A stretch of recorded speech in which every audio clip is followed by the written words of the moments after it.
Four-cylinder Japanese sports tourer, 150 horsepower, 100 newton meter torque, 230-ish kilos weight, 20 litres tank capacity. You must be talking about the Suzuki GS1000 SGX, right?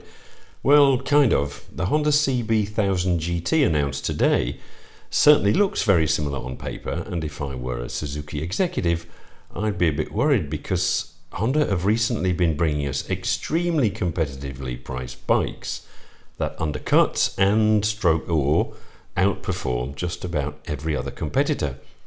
It really started with the Honda 1000, then a few weeks ago they announced the CB1000F Retro based on the same 150 horsepower engine and chassis. That has effectively meant the Suzuki 8T and 8TT are dead in the water even before they arrive in dealers.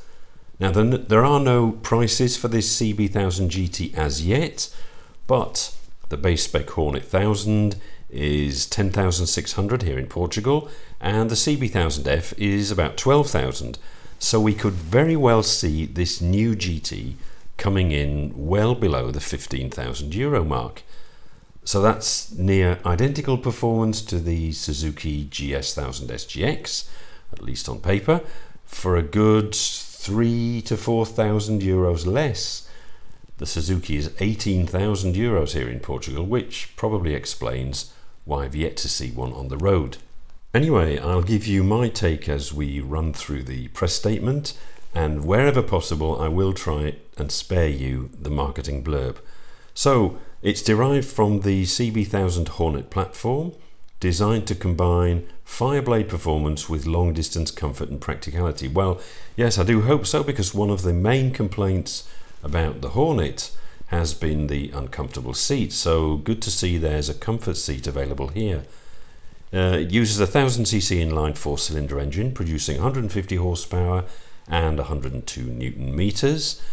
Yeah, what they don't say is that this, admittedly like most four-cylinder engines, is produced way up in the rev range, and I see they also failed to mention, surprise surprise, the oil problems that many Hornet 1000 users have been complaining about: excessive consumption and in some cases oil leaks. Now, warranties are there for that kind of thing, but come on Honda, be careful. Don't palm us off with substandard products, even if you are selling them cheap. Ride-by-wire and a 6-axis IMU managing traction and cornering ABS.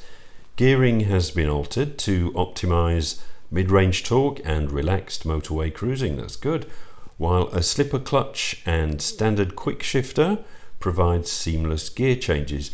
Well, I hope so. The shifters I've tried on a couple of Hondas recently weren't the smoothest, and it does make me wonder why they haven't given us the option of an e-clutch, which I would have thought was more suited to this tourer than the Transalp that I see they've added it to today too. The chassis employs a steel diamond frame with a revised subframe, longer swing arm and geometry tuned for stability when loaded.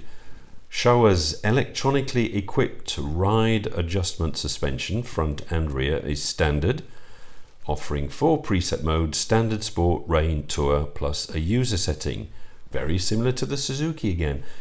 Damping and preload adjust automatically based on speed and fork movement, delivering adaptable ride comfort and handling.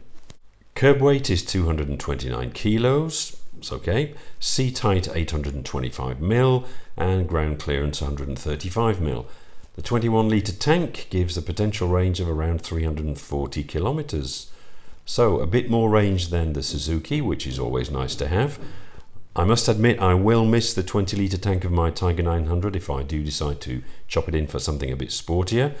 I was actually hoping that might be the Honda V3R, but if you've seen my other video from earlier today, you'll know they've given us very few details on that, and it's looking distinctly like a model we'll see in 2027.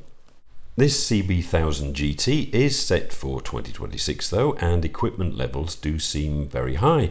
The bike comes with detachable panniers as standard, 37 litres left, 28 litres right.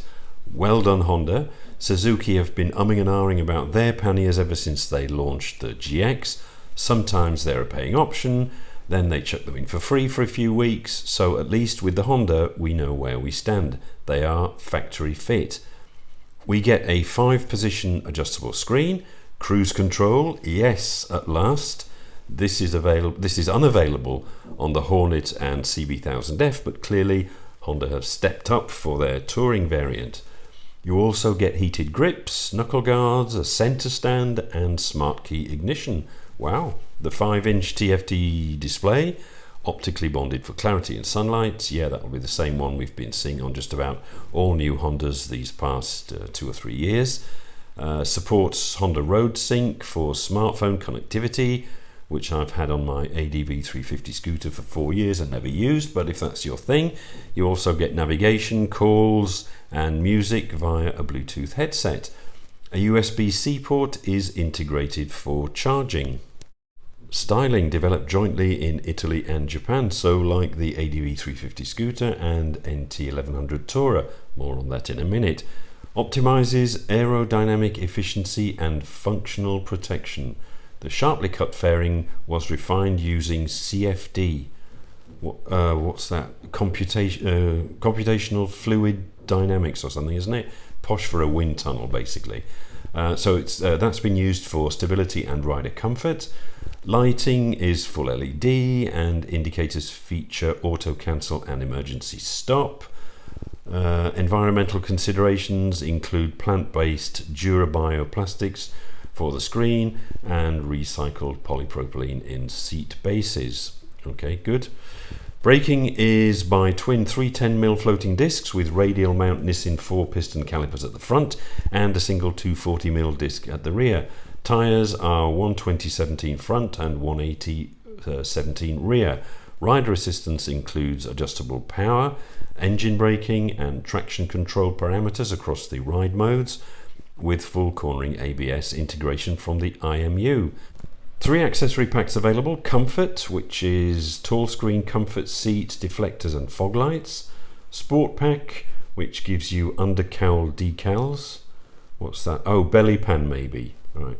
Wheel stripes. No, don't do that. Engine Guard, which I think is Honda Torque for crash bars.